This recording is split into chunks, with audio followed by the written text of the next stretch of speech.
What's going on, everybody? This is Marcus, and I'm here with my lovely wife, Shira. And as you can see, y'all know I like to smile, but I'm really smiling today because we have some special guests in the building, friends of the podcast. They've been on before. We've had the privilege of being on their awesome platform, but I'm super excited to have Julian and Kirsten from Rich and Regular on the podcast, and they're really going to be dropping something special because they've written a book. Yes. And we're super excited because we got a little sneak peek of the book, and we're going to be digging in and asking some questions. So Julian and Kirsten, how you both doing? Good. Thank you for having us. It's always good to reconnect with y'all. Yeah, next time we got to get y'all out to Atlanta. Last time we saw y'all, we had the privilege of hanging out with y'all out in Oakland. Yep. And so hopefully we can get y'all out to the East Coast, Oh man, yeah, we gotta do that. We gotta do that. So the last time we connected, it was for an episode of Money on the Table. Yeah. And for us, it was amazing, and it was great watching you two like in your production bag and coordinating and bringing together people to talk about. We talked about tech. It was just a great and robust conversation. And for us, it was just awesome seeing you in person. It was like, oh my gosh, there they are. So it was wonderful. We had a blast. Yeah. We felt the same way, man. Yeah. I remember seeing you guys across the street, and I was like, that's them. But I think that's also part of the, I guess the magic that we're really trying to create with that show. And quite honestly, why we were really fortunate and wanted to connect with you guys, because you're real people. And I think that, more people need to see that, right? That there are more people, real people with families, with challenges that aren't perfect, that are still out here making things happen. And I think more than anything, that is what really cuts through and helps other people like really want to reconsider their own lives and take action. So now we had a great time, man. Yeah. It was definitely a vibe. So before we really dig into the book, I just want to ask you all, how long, have you been in this process? How long? Because when you're creating something, it's almost like you're having a baby, right? It's like, how long did it take you to really nurture and get this book done? Oh my goodness. Yeah, I definitely understand why authors call them book babies now, because the process, like the very beginning of the process, which was for us finding an agent, started in fall of 2019. Wow. And then we spent 6 months working on a book proposal. We went through, I think, 12 rounds of a book proposal, trying to figure out like what we wanted our name to be attached to, what we wanted to be known for. And then we signed our book deal right in March of 2020, a couple of weeks before the World Health Organization declared it a global pandemic. And so everything changed after that. We had a plan for the book, and the book was always going to be tailored towards Black professionals, but it was going to be the tone of it was a little different. Yeah. And then everything happened. George Floyd happened, the pandemic happened, remote work happened. And so it allowed us to really say our message with our chest. And so allowing room for all of that change and transition to happen. Long story short, it took us about 2.5 years. We really did feel that labor of love. Yeah. And just reading the book, I felt like you were talking to me, and I feel that this is the book that the Black community needs, right now. And so I'm just excited to dive into it a little bit more today. But one of the questions that I wanted to ask, and I have an idea of what the answer might be, but what is it that readers will take away from the book that they won't be able to get from like reading your blog?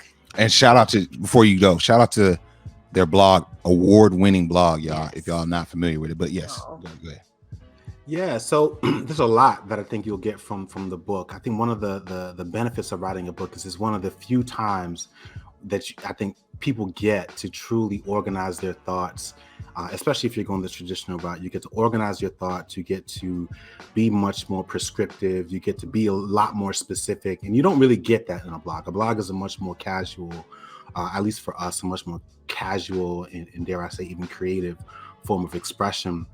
a book is similar, but it's much more structured. It's much more organized. We answer questions. We provide solutions. Those aren't really things that we've done in the past on our blog. And we've done that for a reason, because we didn't want to, well, first of all, we don't really believe that instruction is actually going to be the key to getting people to take action. And I know that's a little controversial, but it's something that we realize in having thousands of conversations with people about money, literally around the world, both in person and online. You start to realize more often than not, people have the answer. They know where to find the answer. That's not the problem, right? They're struggling with some of those other issues. It could be a cultural challenge or sort of a social norm that they're struggling to overcome, a combination of both, whether you want to call it fear. It doesn't matter. Those more emotional issues are really what we think a lot of people that we're talking to in the book kind of struggle with. And so to your point, Shira, that's why we wrote it in a way. I mean, sometimes it felt like a love letter. Sometimes it felt like a kick in the butt, you know, but it was like, it's a heavy dose of love. And we did that on purpose because we knew that we needed to do that in order to help people really, really feel stirred up inside. So. Yes. Yeah. And I definitely feel that that was accomplished, because sometimes like you can read a financial, education book, and like feel bad, about yourself. But in reading your book, I felt empowered. Right. I didn't feel judged. I felt like, okay, this is a framework for which I can be in the driver's seat to start to make good financial choices without going, okay, step 1, step 2, step 3. But it was like a beautiful framework that was presented that I believe that readers will appreciate. Yeah. Thank you. That was really important to me, because I am somebody who will dive into books and take on the voice and the rules of the author. And in the personal finance space, that was really limiting for me because a lot of it didn't apply to my life. And so it was important that we created enough structure so people didn't feel like they didn't know, couldn't grab onto one thing and start, but also gave you rituals and reminders of things that you actually need to check in with yourself.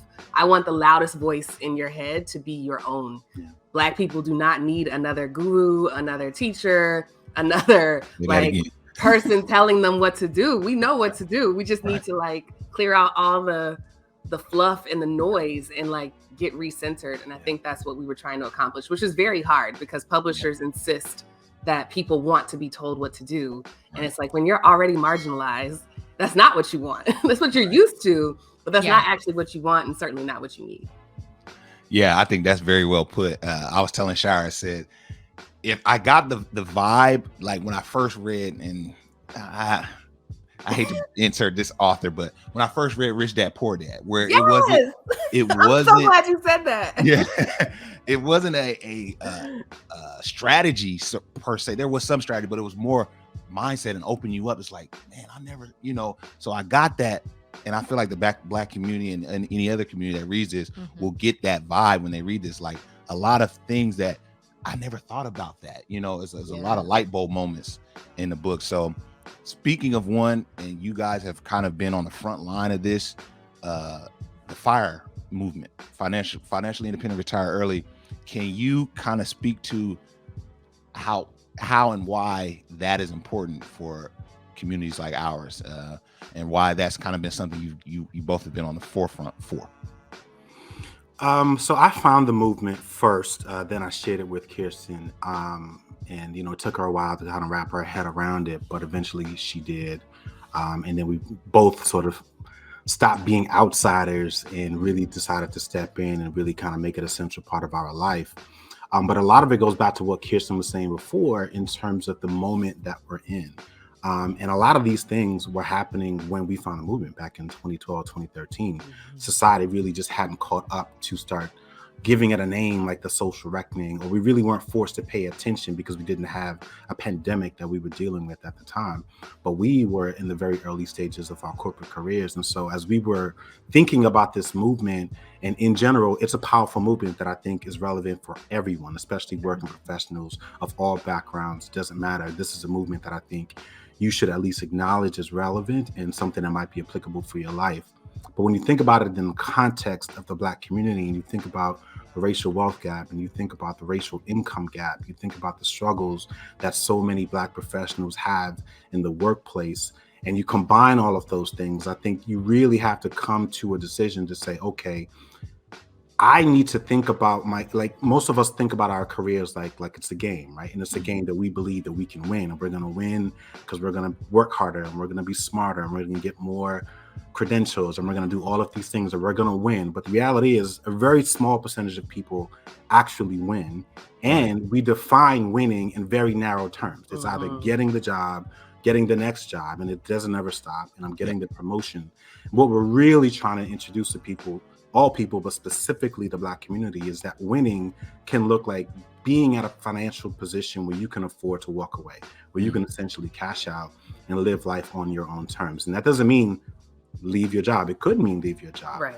but you at least have put yourself in a position where that's an option for you. And most people don't have that. We are very comfortable with the imbalance of power between employee and employer, right? So we give them the right to fire us whenever they want, At any point, with no cause, with no real reason, for justifiable reasons, even because the company is hit on hard times.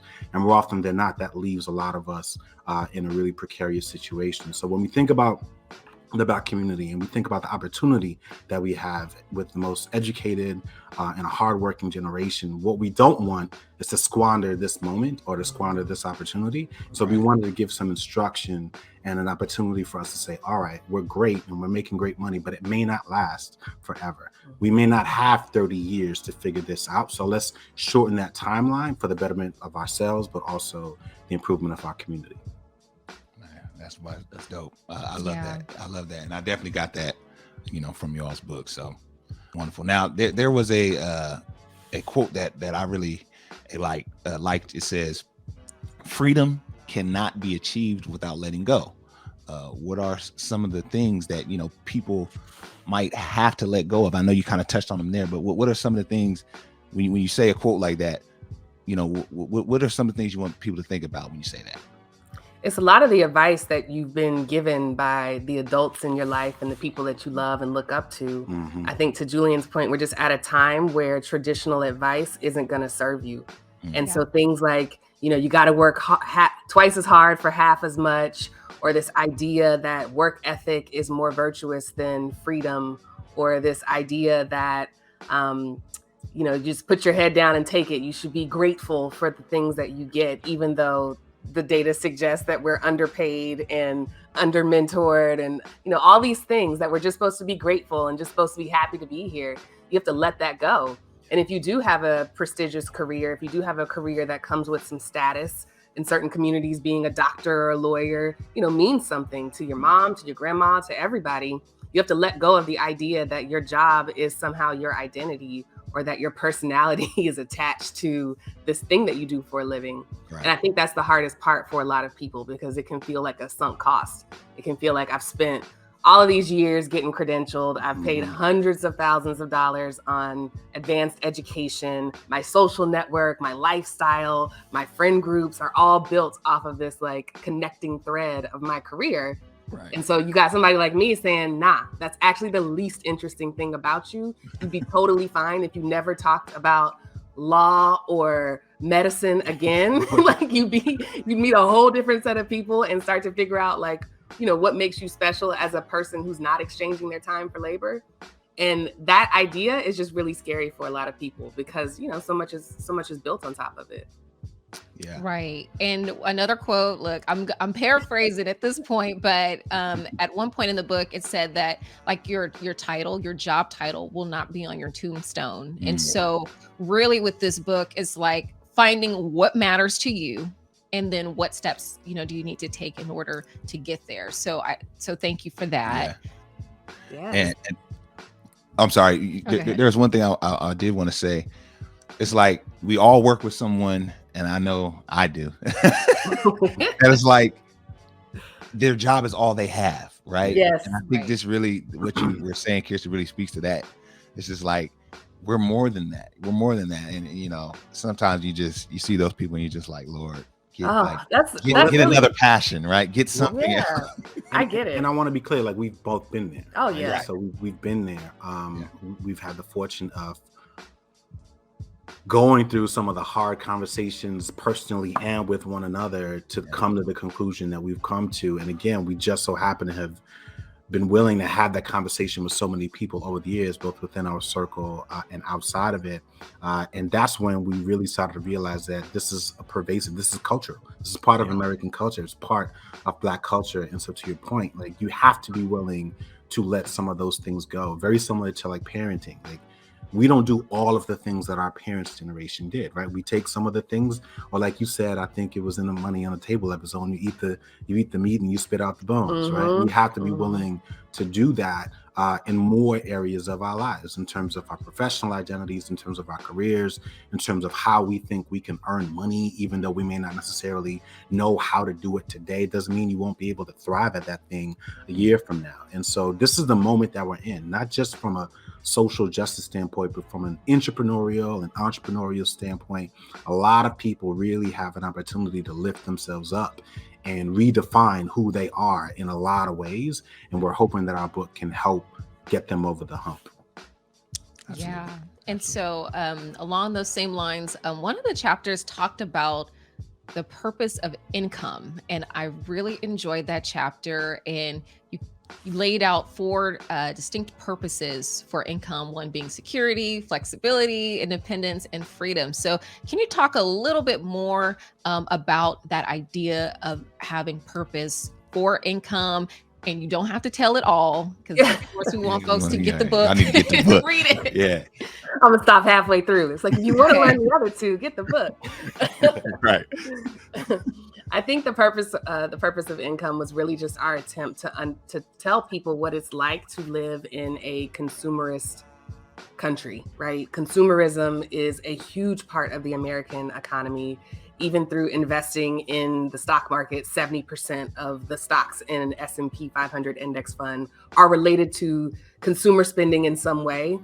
And so the idea behind the purpose of income is pretty simple. If you don't give your income a purpose, somebody else will. And there are so many systems that are dedicated to doing this in a really stealth way. We talk about watching NBA basketball or NCAA basketball, since it's going on right now. But if you look on the court, there are hundreds of ad placements. They're on the floor, they're on the backboard, they're on the shot clock. Trying to remember all the parts. I know. They on the rim.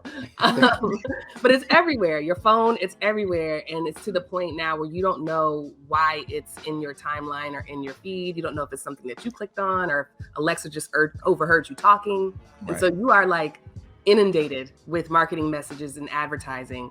And so if you don't have a very clear purpose for your income, it's just going to go to the advertisers who are in your ear. And so this is really just a reminder for people to say that the purpose of your income is to buy your freedom.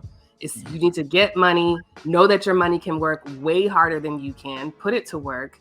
And as you move through the purposes, you're kind of shifting from earning your money to managing your money to your money then working for you. And that's the goal, is that you stop working and you have this financial plan that supports the laziest version of you. Whether you ever decide to be lazy is up to you, but like, you have a system that allows you to take a break when you need one. Shout out to the NAP ministry. Encouraging everybody to take breaks. Yeah, no, I love that.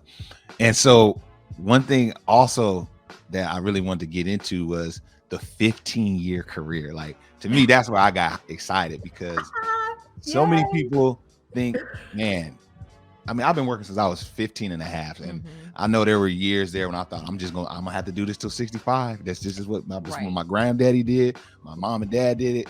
But when you talk about the 15-year career, can you kind of get into some of that for those who are really excited to get into this book? Yeah. So, the idea started to really kind of build over the years, but I think there was a particular moment that really sparked it for us. It was because someone asked us, well, how long should a career be? And it was actually a reporter. I won't name the publication, but we basically scheduled a time where she wanted us to contribute to an article. She actually missed that appointment, but she was texting us and calling us frantically because her mom had literally fallen that day, and she was rushing to the hospital trying to both care for her mom and get in this interview really quickly. And it was really sad, obviously, because of what happened. But all of that really just got us thinking. It was like, wow, why don't you just cancel the interview? Like, don't worry about us. We will make ourselves available. But we understood that she didn't see it that way. And so finally, when we spoke, we were talking about that a little bit. We were actually interviewing her a little bit to learn a little bit more about why she didn't just kind of let it go. And then we naturally went into this conversation around careers. And we were talking about how we'd managed our careers and some of the other people that we've met through our financial independence journey who had managed their careers. And when we started to think about it, it was like, very few people actually have a hard and fast number. We just walk into our careers thinking that we're going to be here for as long as they'll have me, right? For as long as I am able. But very rarely do we actually think, well, what if you began with an end in mind? Like, how would you manage your money differently? How would you manage your relationships and all of those things differently? And so as we started to think about how long our corporate careers were, I'm like you, I've been working and hustling since I was 15. And admittedly tired, right? Like when I was like, all right, if I'm tired now, I know I'm going to be real tired 10 years from now. And then we landed on 15. That felt about right. And we broke it down in terms of like, this is what you do with your money. This is how you manage your money. This is also how you manage your career in terms of opportunities during that first 5 years. And hopefully if you can get out of that first 5 years, continuing to live low, as far below, yet comfortably below your means as you can, then you can come out and go into that second 5-year period, years 6 through 10. And now it's about developing different skill sets, knowing what you're good at. Hopefully you've tried a couple of different things. Maybe you're applying for another job. Maybe you're, exploring other departments, whatever it is, but you really want to help identify where your superpower is and what's the thing that makes you uniquely special that allows you to, one, optimize your income both in that job, but also identify something that you might be able to build on outside of that job. And then that last sort of 10 years, assuming you've paid off all of your debt, you've been investing along the way. Now we're talking about years 11 through 15, where it's really about test and learn. You should be crushing it in your job at this point. You should be able to do it, in your sleep. And now it's like, all right, with this extra time, I'm going to start looking outside and really putting these new skills out there into the marketplace and seeing what I can do to gain some supplemental income. And what we found, one, that worked for us, but two, for a couple of other people, it worked so well that they were actually able to walk away from their careers. They were able to cash out before they even hit the 15th year. Right. And so, and you guys know this, you're, investors in real estate, like it's always feels good to have those happy surprises. It could be that, hey, rent is growing. It could be that market appreciation is going, and you realize that while you were banking on, let's say $1,000, I'm just making it up, a rent collected at a particular property. Now it's upwards of $1,200, $1,300, $1,500, right? So you get those welcome surprises. And I think even outside of real estate, there are people who invested in the stock market. And certainly if you've invested over the last 10 years, we've not experienced average historical return. Nowhere close. Right? We've had years where it's 3 to 4, in some cases 5x, depending on what your investment portfolio looks like. And so you at least want to put yourself in a situation where that's a possibility for you. And that's really what the 15-year career is about. It's about, this is how you design your career. This is how you manage your time, so that at the end of that 15th year, you have some options. You have a little bit more power. You can decide to hang on and just collect a steady paycheck, and your life is easy from there, or you at least have put yourself in a position where you're empowered and able to walk away. Yeah, man, I love that. And I like being able to read that section and see myself like where I would fall in that timeline. And then also evaluate or reevaluate, okay, what am I not tapping into? Right. And then also to feel good, like, okay, this is where, I am, and I'm not too far off. Right. So I think that was great. And another thing that you all talked about was obviously creating streams of income outside of your 9-to-5 job, but you also provided readers with reassurance that they didn't have to be an entrepreneur to achieve FIRE. And so I really did appreciate that. But in considering your journey, there was a time when you took a leap from being, a 9-to-5 employee to being a full-time entrepreneur. So can you take us, into a little bit of that journey and the courage? You all talk about the courage too, that it really took to make that leap. Yeah, Julian leapt first. So I think what allowed us to do this was we had always, for the majority of our relationship, lived off of one income. And so we had the flexibility in case someone, lost their job or needed to leave, that we would still be okay. And so when Julian left in 2018, we were living off of my income for about 18 months before I joined him, while he was building the business. And so that timeline is really important for people, to make sure that you have enough of a runway where you're bringing in cash from something else, as well as kind of building your business, or you have a cash reserve set aside.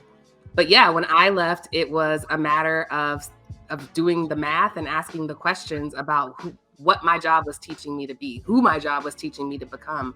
I had reached what I felt like was the end of my 15-year career. Again, the other benefit of that framework is not looking at your career as this lifelong pursuit.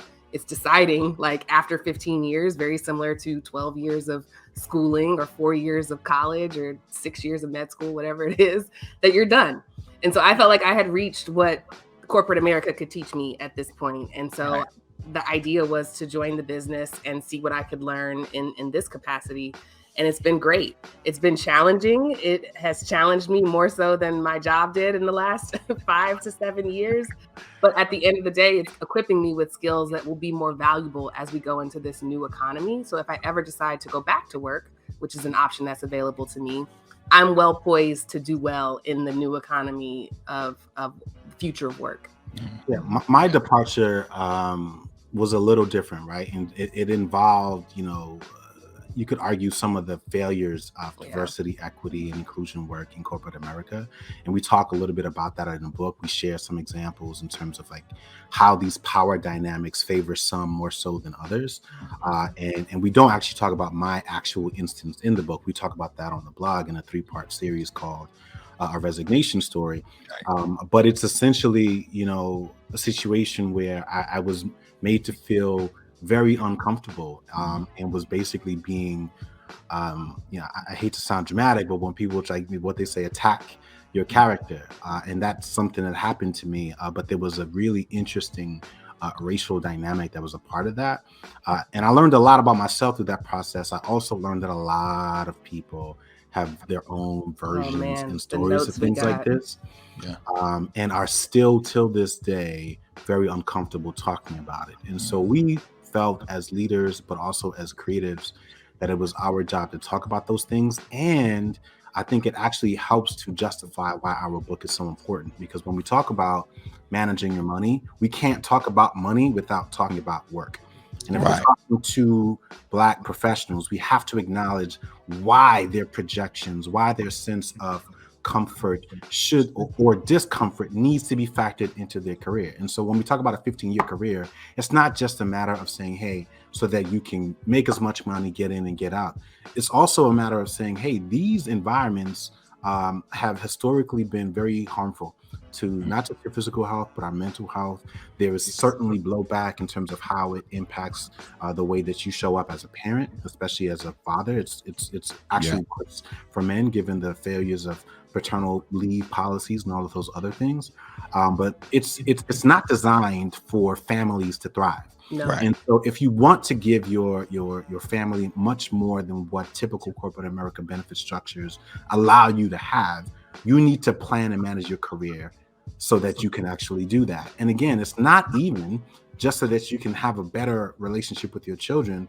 Increasingly more of us are also financially responsible for caring for our parents. And so if you want to be there for your parents, it's very difficult to do that if you are working a traditional job, because jobs don't really allow you to do that without burning your vacation time, your personal time, or just continually setting yourself up to be late. And so a lot of this, these other layers from diversity and benefits are sort of factored into our recommendation for the 15-year career. And that was at the heart of why I ultimately decided that it was time for me to move on, because I built streams of income outside of my job and I was empowered to do that. Yeah. I love that. And I appreciate that you tackled that dynamic about what it is to be Black and to work in corporate America, because that is a topic that you don't find in other financial books. And you even pulled in the stories of other people. And I was reading one and I said, oh my goodness, the same thing happened to me, you know, but in reading your book, it's affirmed, you know, my belief that I can still succeed and I can still have a great life in spite of what might, you know, be happening in corporate America, that I can still cash out and win the wealth game by one day walking away. Yes. That's exactly what we wanted. Like when we were writing, there were so many times where we'd like imagine a persona of a really smart person who does not need to be told what to do, but to be reminded of how powerful she is or he is and what choices they have in front of them.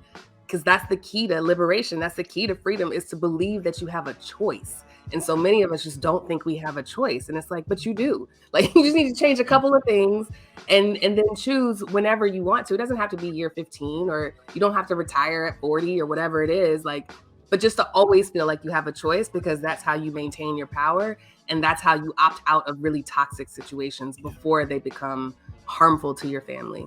Right. Absolutely. Yep. Well, y'all, I want to get a little spicy. All right? So let's talk about it, right? All right. So you let's talk about navigating life after you leave the workforce, right? So with your spouse, I really want to get some insight from you two, because you two now work together. Yeah. I was talking about this. It was like, because as we near retirement, you know, we had these conversations, and she looked at me one day. She's like, man, do I want to be around you 24/7? Like, is that what I want? So how have you all navigated leaving the workforce and now being entrepreneurs together, or retiring together, or, you know, how does one navigate that life now? And is it hard? Yeah, I mean, it's not easy. We're not perfect. We have our days. We have far more good days than bad days. Yeah. Writing a book together during a pandemic while raising a child and all the other things is not easy, but we were able to do it. I think we're a little unique in that we met at work, right? So when we met in 2012, you know, we met starting our jobs and working on the same teams. And so we were already kind of familiar with each other's work style and our approaches, and we knew that it was complementary. Even as we were exploring renovating our home, that in and of itself is,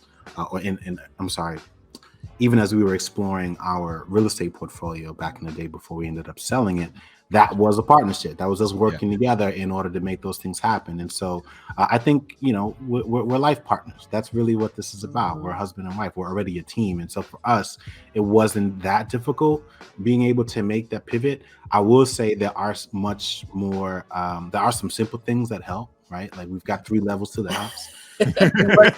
She works upstairs, I work downstairs, and there's a lot of room in between, so we can't necessarily hear each other. You know, I might hear when she's going to get some water or something, and, you know, on the main level. But like, you know, that helps. We didn't do that by design. It just so happened to be that that worked out. That worked for us. But you know, I think you know, we get through it, right? You know, we don't get too much into that in the book, but obviously there's a lot that comes with like working with your partner, learning their work style, also giving them room to grow, and you know, like we're not each other's boss, you know what I mean? Like we're collaborating on this. We got a whole other business that we're starting, so it's fun overall, but there are definitely some challenges every now and then. Yeah, and there's not a lot of like role models. There's not a lot of, you know, couples that are out loud and like working together and sharing their tips. And so I don't even know that would help if that did exist, but it's a lot of trial and error. It's a lot of like asking you know, I'm not telling you this as your coworker. I'm telling you this as your wife. So respond as my husband and not my business coach or whatever hat you're wearing today. There's a lot of like weird kind of quirky stuff like that where I have to like introduce which role I'm playing before I say the thing. And then to Julian's point, there's a lot of just like creating space. Like we spend a lot of time together between raising a kid and running some businesses and family time. And so there's a lot of effort and intentionality and, you know, allowing each other to miss each other. So I'm going to go here for 2 days, or you go there for 2 days, or tonight we're going to eat dinner in separate rooms, just like to let the day breathe, because there's been a lot of togetherness. So again, it probably sounds odd to people who are not in the same situation, but it's what's allowed us to continue doing this, and it's what's allowed it to be sustainable because we create space. Yeah, I love that, man. I mean, I think Chris Rock was saying how nowadays couples see so much of each other and compared to his mother and father, like they wouldn't see each other like all day. You know, so, I remember that. It's true. It's true. It's true. There's something to that. Yeah. Well, I mean, that's great. That's great. And I kind of wanted to go there because, you know, any individual who's reading this book and says, okay, at this year I could be done, you know, it kind of wanted to get some insight on, well, what's life look like after that? Yes. Because I truly believe that, you know, there's going to be a lot of people cashing out, man, after reading this book. I really believe that it's very enlightening, and it opens you up to something that many people don't even really think of, like, man, okay, I could do this. So, yeah. I hope you're right. Because that gets me excited about the progress we'll make as a community, right? Yeah. If fewer people are spending 50 hours, 60 hours focusing on, you know, spreadsheets and whatever you do at work, like you can actually have better conversations and be better friends and start to ask better questions and check on your strong friend, and, you know, for the fellas, actually talk about your mental health together and move past the basic conversations of basketball and rap or whatever. That's very cliche. I know I talk about more than that. that's a good assessment. Sorry, fellas. I'm gonna let it slide.